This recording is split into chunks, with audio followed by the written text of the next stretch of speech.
Most companies run LinkedIn ads that look like ads. And the problem with this is that people have developed what's called banner blindness or ad blindness. As they're going down any kind of feed, whether it's LinkedIn or a similar platform, but in this case LinkedIn, as they go down that feed, as ads come up and they look like marketing branded ads, we just scroll right past them. We don't even give time to process them in our brain. If you're spending $5 or $6 per click or more for your ads, this can get really expensive. And what we've seen too at Roloff Consulting with our LinkedIn feed analysis is that personal posts outperform business posts drastically. And this all leads to the problem that ads become ineffective if you don't do them correctly. But today I want to talk about thought leadership ads. These are specific ads that you can run in LinkedIn that actually boost individual people's posts. And it's a great way to get past that banner blindness. It's also a great way to build a personal connection.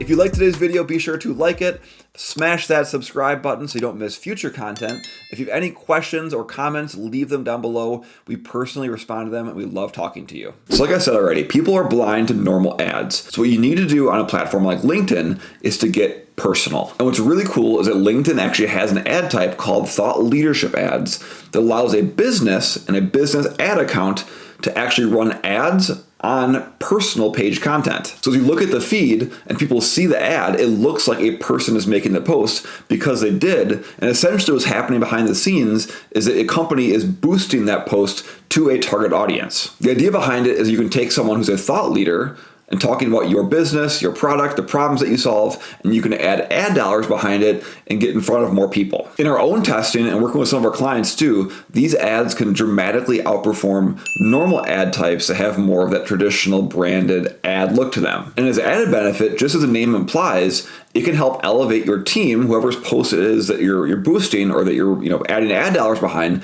It can elevate that person as a thought leader and kind of position them as someone who's a subject matter expert. And all the while, you're doing this with very specific targeting, saying you want to go after this size company, this role, and this dollar amount, this geographic location, which really allows you to get very niche with who sees that post. So all these things together of that personal look, the ad boost as far as actual reach, and that specific targeting make thought leadership ads a really good thing to do. Okay, so let's say you actually want to set up a thought leadership ad.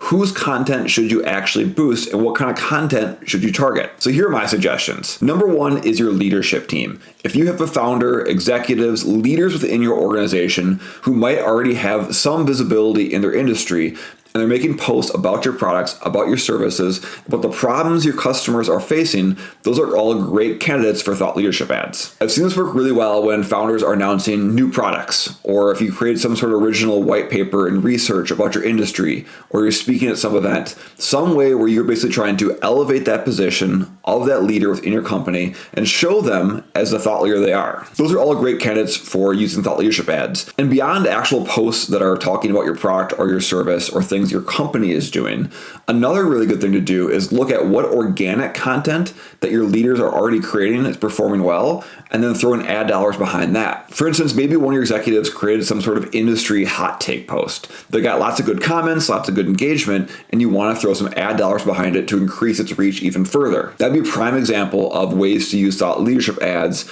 beyond more product or conversion focused. Sometimes it's more about getting your people's names out there. Speaking of which, the second group I would do a thought leadership ad for is your other team members. So maybe you have individual contributors or consultants or service people on your team who are creating good organic content, and you want to get in front of more people. Your prospects want to see who they're going to work with. They want to see the expertise on your team, and maybe not just from your leadership team, but everyone at every level of the organization. So for here, I always recommend at looking who's already active on LinkedIn in your business, who's already creating good content that you can put some ad dollars behind and help them get even more eyeballs on it. And then finally, the third group I'd look at is your customers. I don't see this very often, but it works really well. When your customers are talking about your product or your service, essentially giving you a testimonial, saying how great it was, how it solved their problems, if they can make an organic LinkedIn post about that, you can then actually turn that into a thought leadership ad for your business. So yes, you can actually run thought leadership ads for people who don't even work for your company. This works really good for your happy customers who are already talking about your product, and it looks so much more legitimate on the newsfeed. So it's not just a paid person talking who works for you. it's actually a happy customer. It's actually someone who has the problem that your prospects are facing too. Which actually reminds me for a bonus fourth type of person that I would do a thought leadership ad for, and that is industry influencers. If you were partnering with some sort of trusted voice and influencer in your industry, and they're creating content about your brand, you can then throw ad dollars behind it with thought leadership ads and actually collaborate with that influencer and say, you create that post, here's our product information, and you can put ad dollars behind it to get it in front of your target audience. This is getting deep into that user-generated content and influencer strategy, but in LinkedIn, it's a great way to actually get more reach and more effectiveness with your ad dollars. So hopefully by now I've convinced you that thought leadership ads are a great thing to test for your business.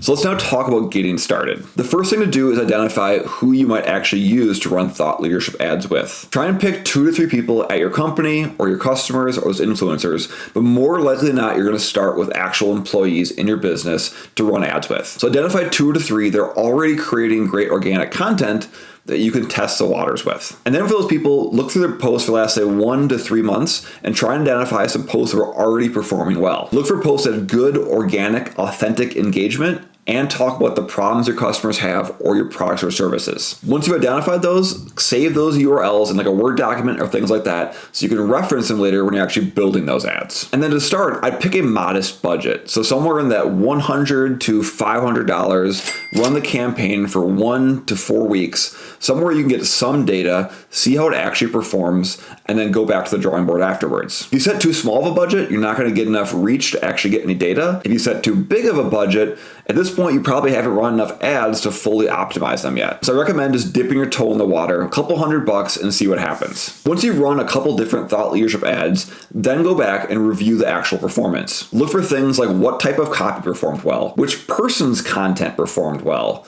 and also look at things like conversions and the actual effectiveness of those eyeballs on your content. There's always a couple different factors in how ads perform. And again, it's who posted it, what was the content, what was it creative, and also what was the targeting like. You can have great content from a great person, but if you're targeting the wrong audience, you're not going to get good engagement. Over time, you're going to find out who in your team produces good organic content that will naturally turn into good thought leadership ads. You're also going to further optimize that audience and that targeting to make sure you get in front of the right people. And hopefully after about 3 to 6 months of running thought leadership ads, you should find that they're really effective. And then going forward, as you roll out new products, as you have new announcements, if you have customer testimonials coming in, it'll be really easy for you to spin up new thought leadership ads with a good targeting already in place. Thought leadership ads are more than just an ad tactic.